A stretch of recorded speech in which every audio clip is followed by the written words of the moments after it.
Bonjour à toutes et à tous, bienvenue à l'écoute de Prévention Santé, un programme d'information produit par RNCO et SOS Médecins Cameroun.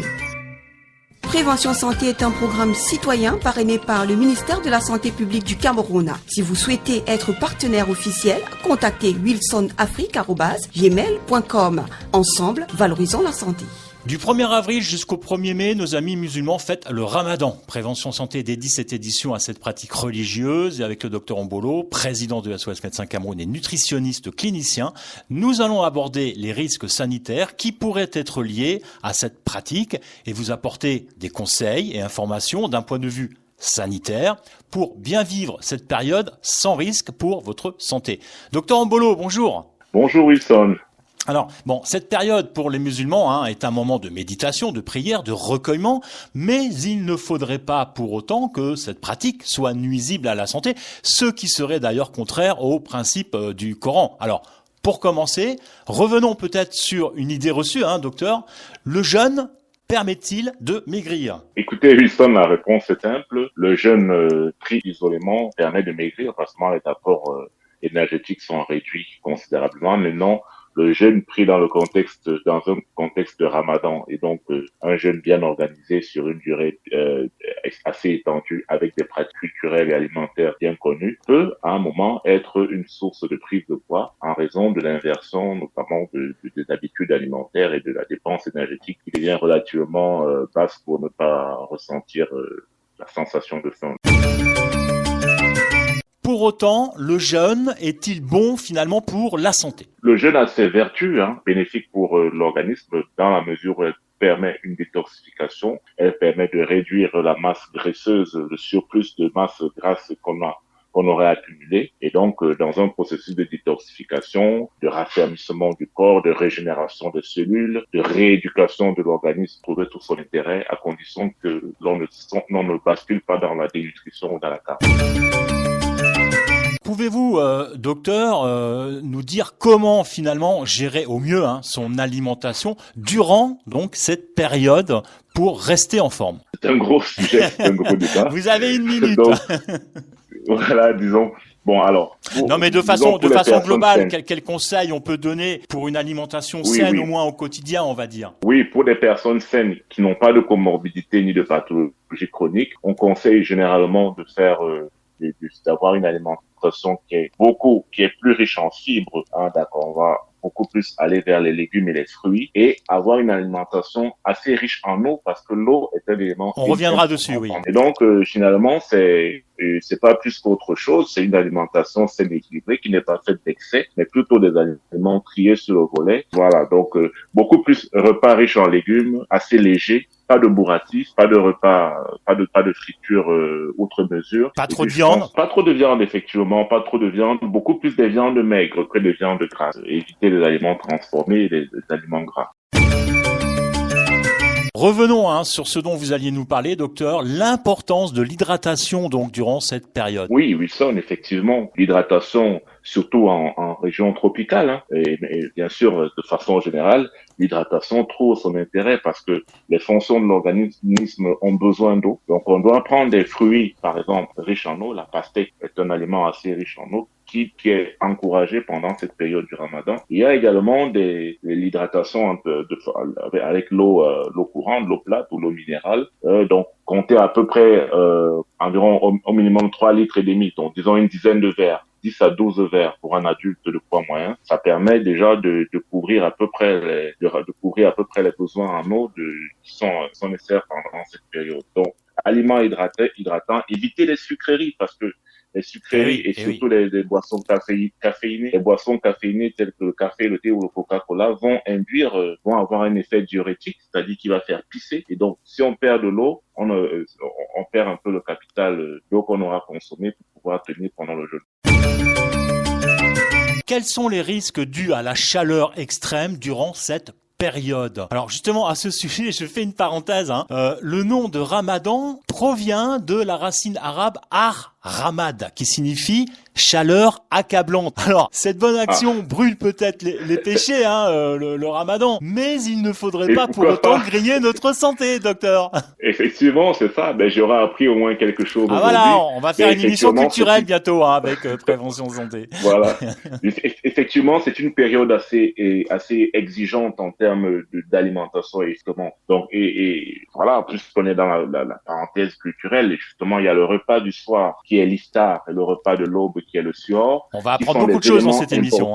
Voilà, c'est des éléments c'est des périodes critiques pour pouvoir tenir le jeûne toute la journée. Donc le suhoor, c'est-à-dire le repas de l'aube, va être beaucoup plus riche en eau, en fibres pour pouvoir tenir toute la journée. Tandis que l'iftar, le repas du soir, va plus intégrer une réalimentation progressive. Il y a les dates qui sont culturellement très admises actuellement et qui sont un très bon repas pour rompre le jeûne. Donc, on va commencer avec une réalimentation progressive avec des dates, des aliments riches en fibres, de l'eau, éviter, comme on l'a dit, beaucoup plus des aliments transformés et des aliments gras qui vont plutôt accumuler de la graisse et ne vont pas produire assez d'énergie. Un élément, je finis par là, un élément très important que beaucoup de musulmans négligent, c'est la marche en plein air. Parce que vu que on va consommer plus d'aliments pendant les périodes où on ne jeûne pas, on aura tendance à faire du gras. Il est donc compenser cette activité physique, ce déficit d'activité physique, de faire un peu de marche en soirée.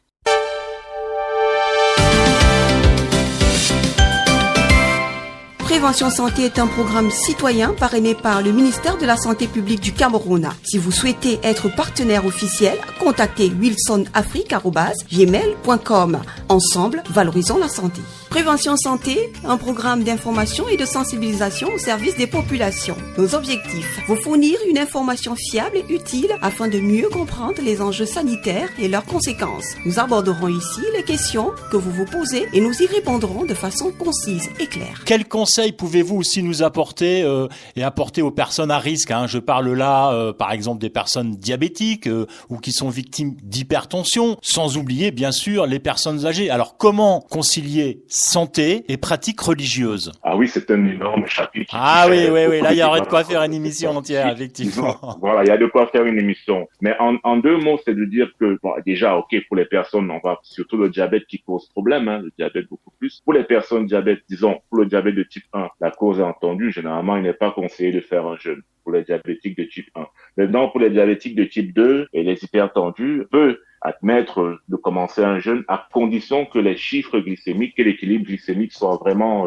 donc, surveiller sa glycémie, très important pendant le ramadan. Exactement. Donc, il est donc plutôt recommandé à ces personnes d'avoir une hydratation, même que les personnes âgées, vraiment de faire le plein d'énergie et de faire une récupération progressive, mais sur plusieurs repas à l'iftar à partir du repas du soir, lorsqu'on va rompre le jeûne. Donc, on va commencer avec des sucres rapides. Ensuite, on va commencer avec des céréales. On peut continuer avec des céréales entières. Les céréales permettent d'avoir un capital énergétique beaucoup plus sur la durée, en libérant progressivement de l'énergie et du sucre. Donc, ça, c'est l'importance des céréales entières ou des féculents faits à base de produits entiers, voilà, comme le riz complet ou bien du blé complet, du blé dur. Donc, c'est important de ne pas aller vers les aliments ultra transformés, vers du sucre directement, mais beaucoup plus de privilégier les aliments qui vont permettre une libération continue du sucre au cours de la journée et tout en maintenant, bien sûr, un équilibre glycémique et de traitement. Adressons-nous à présent aux sportifs. Quels sont les conseils que l'on peut donner à tous ces sportifs qui, eux aussi, pourraient, durant cette période, se mettre en danger? Effectivement, Wilson, les sportifs, a priori, en bonne santé, vont eux aussi avoir des besoins très accrus en eau, surtout. N'oubliez pas, c'est vraiment l'hydratation qui est un élément clé pendant cette période de jeûne. Donc, ils doivent accroître leurs apports en eau et surtout faire le plein d'énergie au repas de l'eau, donc pouvoir tenir les exigences physiques au cours de la journée en période de jeûne. Et donc permettre une récupération beaucoup plus. Eux, ils vont rompre le jeûne beaucoup plus avec des liquides qu'avec des sucreries. Nous avons parlé des vieux, des sportifs. Alors concernant les plus jeunes qui peut-être font en ce moment leur premier ramadan, que pouvez-vous leur conseiller, docteur Mbolo? Alors pour les plus jeunes, déjà il faut qu'on dise que les enfants et les adolescents en pleine croissance ne sont pas éligibles pour le jeûne, sont en pleine croissance, donc risque de dénutrition. Mais pour les personnes un peu plus jeunes qui ont déjà fait leur croissance, donc 18-20 ans et en montant, ils vont avoir des besoins accrus en énergie, donc ils doivent faire le plein d'énergie pour maintenir leur fonction organique et surtout parce qu'ils sont un peu plus actifs que les seniors. N'oublions pas également les femmes, on va parler un peu des femmes enceintes, bien que l'islam accorde aux femmes enceintes de ne pas pratiquer le jeûne durant cette période de grossesse. Docteur Mbolo, le jeûne durant une grossesse est-il envisageable et si oui, sous quelles conditions? Et là, je m'adresse encore, on va dire plus spécifiquement aux nutritionnistes que vous êtes, docteur. Alors, disons que c'est au cas par cas.